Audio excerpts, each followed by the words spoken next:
The Free State ANC's elective conference comes to a close today.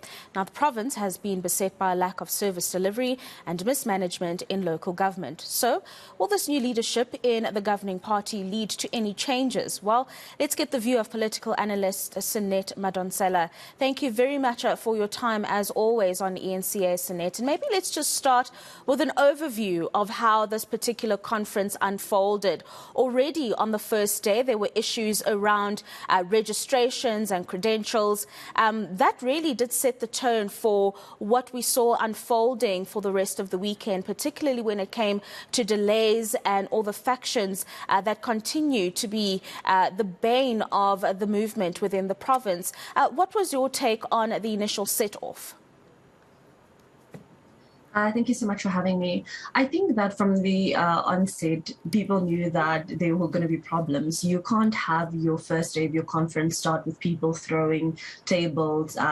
You have key members of the African National Congress in the Free State contesting that they should be on the list. Other people saying that they've been removed from the list. And then you have 2 delays to the start of the conference on the first day. So I think that set the tone for the rest of the week. It created the impression that there was no unity within the ANC in the Free State. It created the impression that the interim council couldn't set the tone and bring the people together, or the different factions together.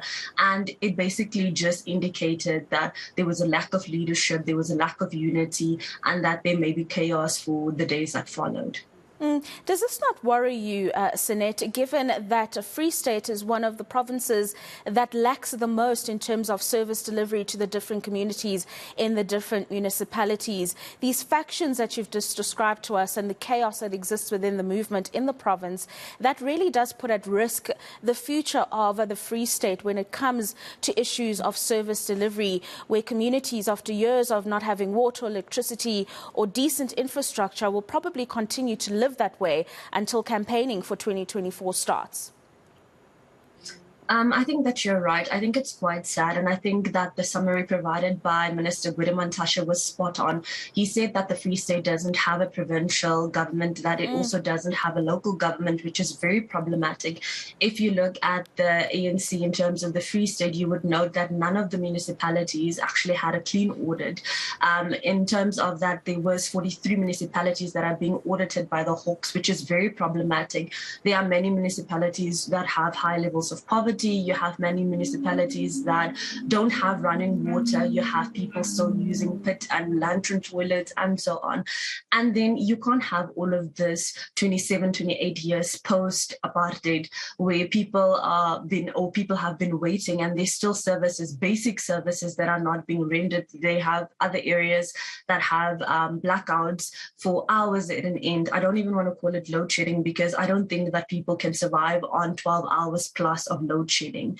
Then you have the African National Congress wanting to contest for the Free State, which is very problematic given the fact that it hasn't really provided people with incentives to actually want to vote for them. So I think that with all of this happening, people are growing tired. I think that Minister Mantashe was right when he said that the support for the ANC in the Free State is also declining. So I think that if they get their act together, they may be able to do something. But given the extent to which there is governance decay in the province, I don't see it happening within the next year or so. And I think that it would be said to lead people on into voting for you if you know that you can't do that. So I think that when he mentioned that it was important for people to look at the governance challenges in terms of the provinces, he was spot on, because it doesn't matter who's going to win, whether it's CCM Tumbela or whether it's the interim provincial committee leader. It doesn't matter, because at the end of the day, people need running water and so on. The only glimmer of hope was the fact that the Free State was amongst the leading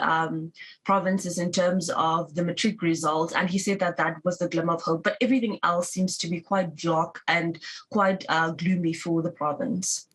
Gloomy indeed. And I wonder, as you talk, Sanet, about the credibility of the voting process and the nomination process, because you would have seen leading up to this particular conference, there were parallel branches that were hosting their own gatherings and electing their own leadership. And one wonders, with all of that happening, how do they consolidate everything and come out of the conclusion of this conference with one top 5 and PEC that is going to hit the ground running when it comes to providing those services that the chairperson, the national chairperson, so eloquently spoke about in his speech at the conference?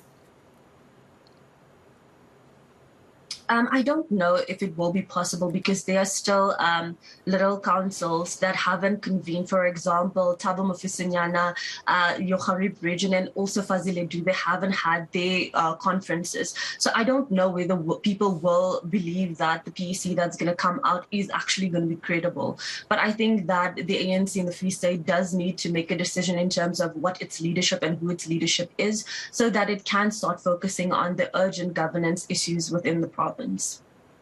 What about those that are allies of Ace Magashule, the former chairperson of the province? He's obviously been very vocal, said that this conference has been rigged from the start, and any of those contenders that are in support of him don't stand a chance at all. Are there any fears, particularly from your side and engagements that you've had with other analysts in it, that there may be undue influence in any regard when it comes to the direction that not only the votes will take, but also the direction that the province will be taken on as we head to the 2024 elections? I believe that it's quite sad that the former Secretary General, Mr. Magashule, has gone to such extreme lengths to try and create extra divisions within a province that's already so divided.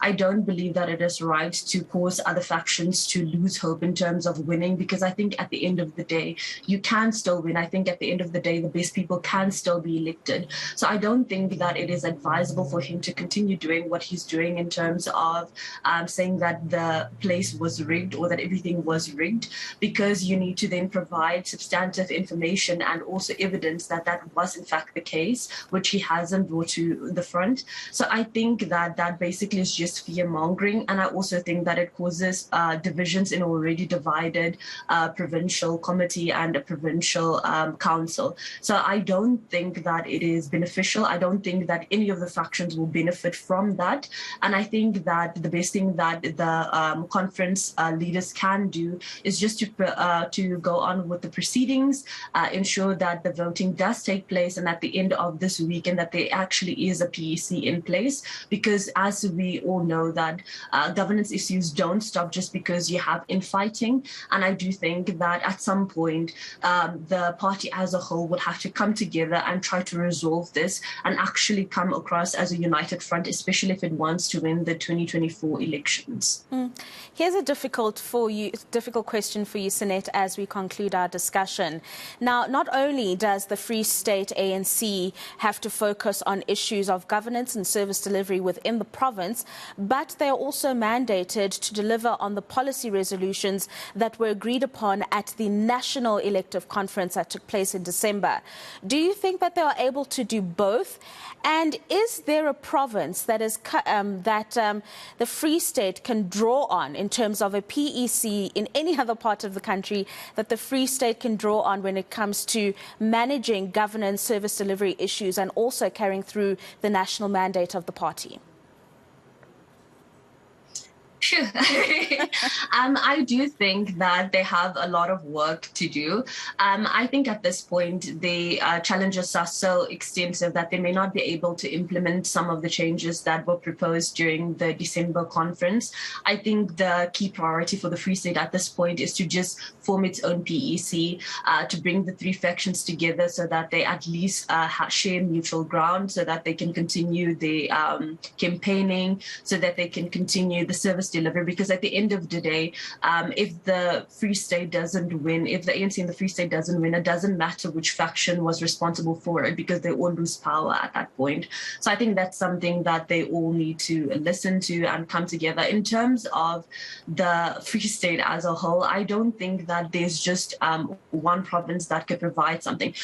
What I find quite interesting is that you had smaller municipalities within the Free State that were governed so well, and then they were integrated into your larger municipalities, which caused problems, and now there's a lack of service delivery. So I think one of the resolutions that Mr. Guademantashe actually advised on would be quite suitable for the Free State. Actually look at your different regions, look at those different branches, and try to regroup them together so that they actually make sense, because it doesn't make sense to be part of a district and then you can't render services, or there are municipalities that are left out in terms of those districts. So I think that would be something that might work. But I do think that this might be a controversial stance. Don't just look at your own political party, also look at other political parties and other municipalities that are governed by other political parties, and try to take what works for those political parties, apply them to the areas that you're working on, and try to improve your service delivery, try to make sure that you run your town and your city as seamlessly as possible. And that's how you're going to attract more voters. At the end of the day, people just want to be able to come home after a long day of work, switch on their lights, make a nice meal, sit and watch some TV, catch up on what happened in terms of the rest of the country. And if you can't even do that right, then people may not be able to vote for you. So take what you can from different municipalities, despite whether they're part of your party or not, apply them, and then also address some of the critiques that people have been sharing with you. If people are saying that there's too many potholes, for example, in Bloemfontein, if you drive on Nelson Mandela, there are so many potholes. Try to fix that, because that's one of the first roads that people go onto as they come into the city. So try to address those. If there are still pit toilets, try to resolve that. If you have sewage running like in towns like Welkom, try to address that. So they know what needs to be done. It's just a matter of actually doing what needs to be done.